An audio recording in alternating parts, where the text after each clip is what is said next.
Welcome back to Renu's vlogs. ఎలా ఉన్నారు? అందరూ బాగున్నారా? సో ఈరోజు వీడియో వచ్చేసి స్టవ్ క్లీనింగ్ అండి, గ్యాస్ స్టవ్. ఏంటి రేణుక స్టవ్ క్లీనింగ్ అంటుంది? మనం ఎప్పుడు చేసుకుంటాం కదా! ఇందులో కొత్త ఏముంది వీడియోలోను అనుకుంటున్నారా? అలా కాదండి. ఎప్పుడు చేసుకునేలా కాదు. మనం ఎప్పుడు పైన క్లీన్ చేసుకుంటాం కదా! ఇప్పుడైతే మేము డీప్ క్లీనింగ్ చేయబోతున్నాము లోపలనమాట. సో, ఎందుకు అంటే రీజన్ ఏంటంటే మాకు ఈ మధ్య ఒక 10 డేస్ అలా 15 డేస్ నుంచేమో ఫ్లేమ్ అది సరిగ్గా రావట్లేదండి బర్నర్స్‌లోంచి. మనం హైలో పెడతాం కదా! నార్మల్‌గా ఫ్లేము హైలో ఎక్కువ తొందరగా అయిపోవాలన్నప్పుడు. సో, ఎంత హైలో పెట్టినా గానీ అది లో ఫ్లేమే చూపిస్తుందనమాట. చాలా లోగా వస్తున్నాయి ఫ్లేమ్స్ అనేవి. అండ్ ఒక్కొక్కసారయితే అసలు ఎలగట్లేదు కూడాను. సో, అందుకని ఒకవేళ మేమేమనుకున్నామంటే సిలిండర్ ఏమైనా లీక్ అవుతుందేమో గ్యాస్ ఎక్కడైనా అనుకుని ముందైతే సిలిండర్ అది చెక్ చేసుకున్నాము. సో, అదంతా బానే ఉంది అని తెలిసింది. తెలిసాక సరే మనం పాలయ్యి పొంగిపోతాయి కదండీ నార్మల్‌గానే. సో, ఆ స్టెయిన్స్ అయి ఎక్కడన్నా బర్నర్స్‌లో గానీ, లోపల ఎక్కడైనా స్టక్ అయినా గానీ ఫ్లేమ్స్ సరిగ్గా రావు అనుకుని ఒకసారి ఓపెన్ చేసి క్లీన్ చేద్దామని ఇక్కడైతే స్టవ్ అయితే ఓపెన్ చేస్తున్నాము. సో, చూసారు కదండీ లోపల ఎంత డస్ట్ ఉందో. 4 బర్నర్స్ ఓపెన్ చేసేసరికి చూసారా ఎంత డస్ట్ ఉందో. నేనైతే ఎప్పుడు చూడలేదు ఇంత డస్ట్ ఉంటదని. ఇదే ఫస్ట్ టైమ్. నేనైతే షాక్ అయిపోయానండి. అమ్మో! ఇంత డస్ట్ ఉంటదా అనిపించింది. సరే అని చెప్పేసి ఇద్దరమైతే క్లీన్ చేయడం మొదలుపెట్టాము నేను, మా హస్బెండ్. సో, ఇక్కడైతే మొత్తం 4 బర్నర్స్ కూడా ఓపెన్ చేసేసి నాకిచ్చేసారు క్లీన్ చేయమని. నేనైతే అవన్నీ ఫస్ట్ హాట్ వాటర్‌లో పెట్టేసాను. ఎందుకంటే మామూలుగా ఎలాగో వరదలవన్నీ నాకర్థమైంది. సో, అందుకని అవన్నీ బాగా హాట్ వాటర్‌లో పెట్టి నానాక అప్పుడు తీసి సోప్ అది పెట్టి నీట్‌గా అయితే క్లీన్ చేసేసానండి. నాకయినంత వరకయితే క్లీన్ చేశాను. కొన్ని కొన్నయితే చిన్న చిన్నగా అక్కడక్కడ రాలేదు. ఎంత క్లీన్ చేసినాను. ఇంకా అవైతే వదిలేసాను. సో, ఇక్కడైతే మా హస్బెండ్ వెనకాల కూడా మొత్తం అంతా సోప్ రాసి క్లీన్ చేస్తున్నారు నీట్‌గాను. లోపల, బయట మొత్తం అంతా అయితే క్లీన్ చేసేసాము నీట్‌గా. మనం అనుకుంటాం కదండీ! డైలీ క్లీన్ చేసుకుంటున్నాము. ఏముంటదిలే పెద్ద అనుకుంటాము డస్ట్ అదిని. సో, ఇక్కడ చూసారు కదా ఎంతొచ్చిందో. నేనైతే చాలా అంటే చాలా ఆశ్చర్యపోయానండి. ఇంత డస్ట్ ఉంటదా అని. ఎందుకంటే నేను ఇదే ఫస్ట్ టైమ్ చూడటము. ఇంతకు ముందయితే మాది స్టీల్ స్టవ్ ఉండేది. సో, దానికేంటి నార్మల్‌గా ప్లేట్స్ ఉంటాయి అంతే కదండీ! అయి తీసి క్లీన్ చేసేసి పెట్టేసుకునేవాళ్ళము. ఇలా లోపల ఇంత స్ట్రక్ అయిపోతదని తెలీదు. నార్మల్‌గా అయిపోతే ఓపెన్ చేయకపోదుము. ఈ మధ్య ఎక్కువ చూస్తున్నాం కదండీ! స్టవ్‌లు పేలిపోతున్నాయి ఇలాంటివి. గ్యాస్ స్టవ్‌లు అని చెప్పేసి ఎందుకు బాబా భయం రిస్క్ చేయడం అని చెప్పేసి ఒకసారి ఓపెన్ చేసి క్లీన్ చేసుకుంటే అయిపోతుంది కదా అని చెప్పేసి ఓపెన్ అయితే చేసి మొత్తం అయితే క్లీన్ చేసేసుకున్నాను నీట్‌గాను.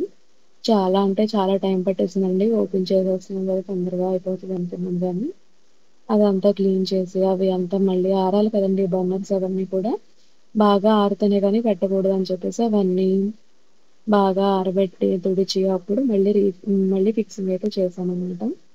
సో, ఫిక్స్ చేసే ముందు ఒకసారి ఇక్కడ హోల్స్ ఉంటాయి కదండీ! ఆ హోల్స్‌లోని పిన్నీస్ గానీ, పిన్నిసులు అలా సూది అలా ఏదన్నా ఉంటే అది పెట్టి ఇలా పొడిస్తే లోపల డస్ట్ ఉన్నా గానీ పోతదండి. మనకు మెయిన్‌గా గ్యాస్ వచ్చేది ఆ హోల్స్ నుంచే కదా! స్మాల్ హోల్స్ కదండీ అవి. అవైతే పొడుస్తున్నారు ఇక్కడ మా హస్బెండ్. సో, అందులో అవన్నీ బానే ఉన్నాయి. పెద్ద డస్ట్ ఏం లేదు అని అన్నారు. సరే అని చెప్పేసి నేనైతే ఇవన్నీ బాగా తుడిచి ఇచ్చేసాను. ఆయనైతే ఫాస్ట్‌గా ఫిక్స్ చేసేసారు. సో, మీకు కూడా ఇలా ఎప్పుడైనా ఎక్స్‌పీరియన్స్ అయిందా అండి? మీరు కూడా ఎప్పుడన్నా ఇలా మొత్తం ఓపెన్ చేసి క్లీన్ చేసారా? లేదా? అనేది నాకు కామెంట్ బాక్స్‌లో అయితే కామెంట్ చేయండి. సో, మేమైతే మొత్తం క్లీన్ చేసేటప్పటికి చాలా టైం పట్టేసిందనమాట. ఈ గ్యాస్ స్టవ్స్ అడ్వాంటేజ్ ఏంటంటే లుక్ వైస్ చాలా నీట్‌గా ఉంటాయి కదండీ పెట్టుకుంటే. అలాగే 4 బర్నర్స్ కాబట్టి పని కూడా తొందరగా అయిపోతుంది. మార్నింగ్ పిల్లలవి స్కూల్‌కి అది ఎళ్తారు కాబట్టి వంట అది కూడా ఫాస్ట్‌గా అయిపోతుంది. కానీ డిసడ్వాంటేజ్ ఏంటంటే ఇప్పుడు ఈ మధ్య ఎక్కువ హీట్ అది ఎక్కువవుతుంటే పేలిపోతున్నాయి కదండీ! అలాంటప్పుడు భయం కదా! రిస్కీ కదా! అని అనుకుంటున్నామనమాట. తీసుకున్నప్పుడు అనుకోలేదు ఇలా పేలిపోతాయి, మరీ ఇంతలా ఉంటాయని. కానీ ఇప్పుడు భయమేస్తా ఉంటదనమాట. ఎక్కువ హీట్ ఏమన్నా పెట్టి వండాలంటేని. సో, జాగ్రత్తగా చూసుకోవాలనమాట ఇలాంటివి. అందుకనే మాకింక భయమేసిందనమాట. ఫ్లేమ్ ఇలా హై అవుతుంది. ఎప్పుడన్నా ఎక్కడన్నా లీక్ అవుతుందా ఏంటి అని చెప్పేసి భయమేసి మేమైతే మొత్తం ఓపెన్ చేసైతే క్లీన్ చేసి మళ్ళీ ఫిక్స్ అయితే చేసేసుకుంటున్నాము. సో, మీకు కూడా ఇలా అనిపిస్తే గనక వెంటనే ఆలోచించకుండా మొత్తం ఓపెన్ చేసైతే క్లీన్ చేసుకోండి. మనకు రాదు అనుకుంటే మనకి కంపెనీ వాళ్ళే వచ్చి క్లీన్ చేస్తారండి. ఇక్కడైతే మా హస్బెండ్‌కి వచ్చు, నేను చేస్తాను అన్నారు. అందుకని మేమే చేసేస్తున్నాము. ఆహ్ మీకు కూడా ఇలా ఉంటే కనుక డౌట్ ఉంటే కంపెనీ వాళ్ళని పిలిచి కూడా చేయించుకోవచ్చు మనం.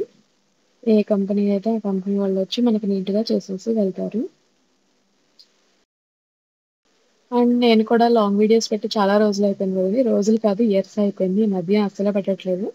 సరే ఇదైతే మీ అందరికీ కూడా యూజ్‌ఫుల్ అవుతది కదా! అని చెప్పేసి వీడియో అయితే షూట్ చేసి పెట్టాననమాట. సో, ఈ వీడియో అయితే మీ అందరికీ నచ్చుతుందనుకుంటున్నాను.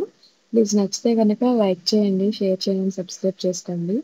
సో, ఇలాంటి మరిన్ని వీడియోస్‌తో అయితే మీ ముందుకు రాబోతున్నాను మంచి కంటెంట్‌తో. సో, మీరు నన్ను సపోర్ట్ చేస్తారని అనుకుంటున్నాను. సో, ఇక్కడైతే మొత్తం ఫిక్స్ చేయడం అయితే అయిపోయిందండి. మొత్తం ఎలా తీసామో అలాగే మొత్తం అయితే మళ్ళీ ఫిక్స్ చేసేసాము. ఇప్పుడైతే చెక్ చేద్దాము ఫ్లేమ్స్ అవి ఎలా వస్తున్నాయి. ఇప్పుడు చూడండి లో నుంచి హైకి షిఫ్ట్ చేస్తున్నాను. సో, చూసారు కదా! ఇప్పుడు లోలో మళ్ళీ లో అయింది. మళ్ళీ హైలో పెడితే హై అవుతుంది.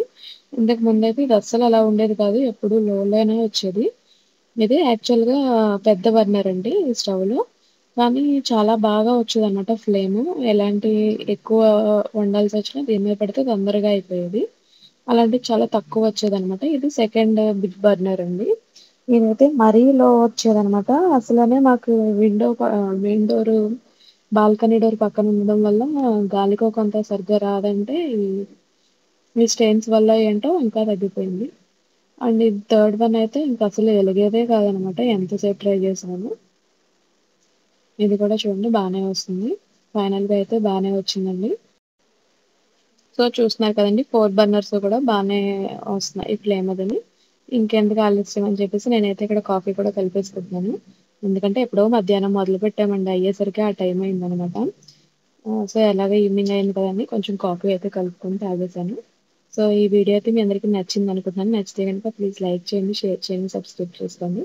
Thank you for watching. Bye bye.